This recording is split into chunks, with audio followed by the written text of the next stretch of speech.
What you, dear listener, are about to hear contains valuable and reliable insights that can greatly support your growth and self development in all areas of life. We hope this message has reached you at just the right time so that you can understand it, apply it, and experience the positive results for yourself. In the previous section, we demonstrated that the universe operates with fairness, and that what happens within us is always mirrored by something in the external world. Now, here's the good news. If we change ourselves, we can expect to see corresponding changes in our surroundings. After all, a universe that behaves justly, as we have established, cannot function otherwise. This brings us to two important questions. First, what exactly does it mean to change ourselves? And second, how does the world actually respond to that change? Because, at first glance, it might seem like the universe doesn't care about us at all. It just goes on with its own rhythm, seemingly indifferent to what happens inside us. So, let's start at the root. What do we really mean when we talk about the self, and how can it be changed? When we say the self, we are referring to the core of our being, the source of our intelligence and awareness. It's the part of us that understands, that feels, that observes, the one who is or can become awake and conscious. Now, here's an important clarification. The self is not your name, or your body, or your age, or your gender. These are attributes belonging to the self, but they are not the self itself. Let's use an example. The clothes you're wearing right now, they are not your body, right? The colored contact lenses in your eyes, or the dye in your hair, those aren't part of your body either. They are placed on the body. But now think of food or air. The food you eat and the air you breathe, those actually enter your body. They become a part of it. They shape it from within. The same principle applies when it comes to inner transformation. External labels, like your name or gender, don't truly change your inner being.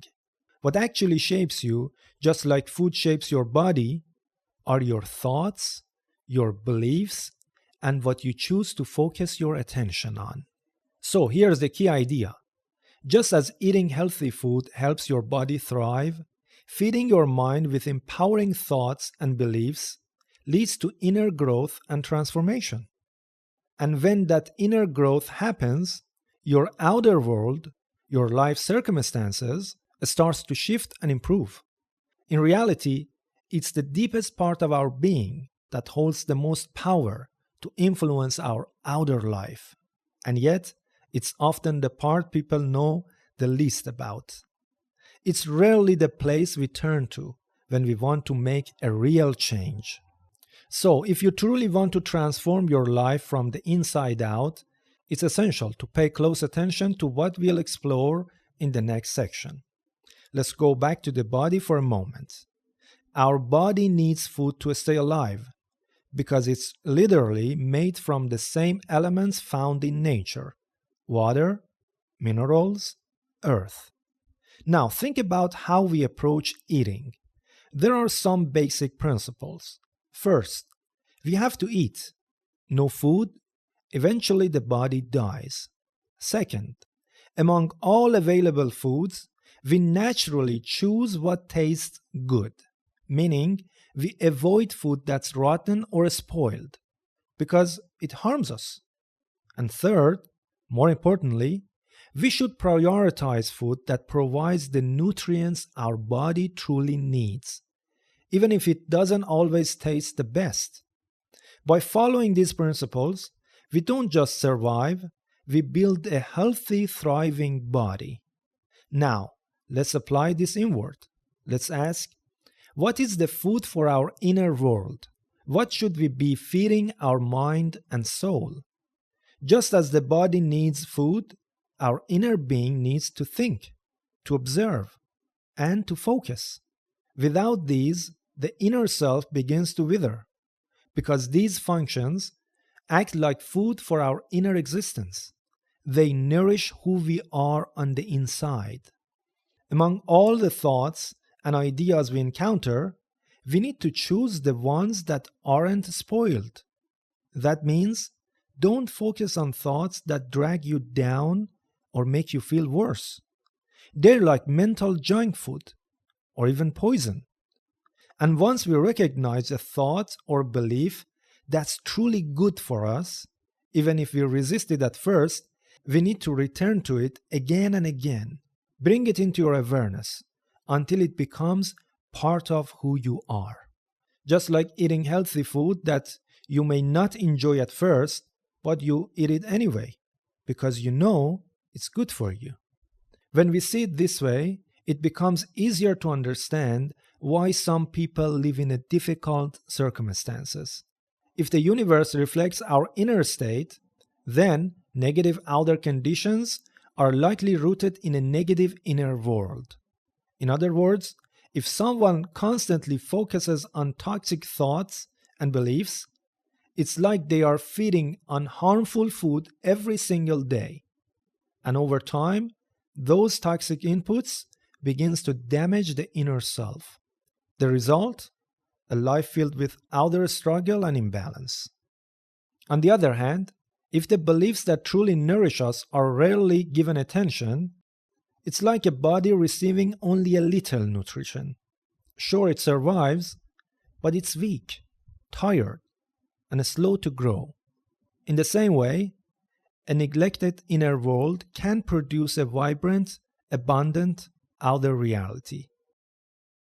Here's the big picture. Nothing in life happens by accident. Whatever we feed our inner world through our attention, our thoughts, and our beliefs shapes who we are inside.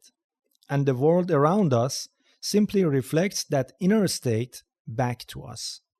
So the key is simple. Avoid taking in toxic mental food. And when you discover what's truly good for your inner growth, focus on it wholeheartedly, even if it feels uncomfortable at first. Stick with it until it becomes a part of you, because that's how real change happens, inside and out. Summary and conclusion. To summarize, people who face difficult life circumstances are often feeding their inner world with toxic beliefs while rarely benefiting from healthy, empowering ones. In contrast, those who live fulfilling lives are consistently nourished by constructive beliefs and are seldom influenced by destructive or limiting ones. Let's emphasize the word consistently here, because just as one healthy or unhealthy meal doesn't do much to your body, a fleeting thought or moment of attention doesn't do much to your inner world either. In conclusion, we have shown that the inner self needs nourishment, and that nourishment comes from awareness brought in through attention. Whoever can consciously and wisely manage their attention will, without a doubt, experience positive transformation. In the next section, we will explore how the inner world and outer events are connected, how we can be sure that inner change leads to outer change, and how our beliefs are formed, eventually shaping the reality we live in.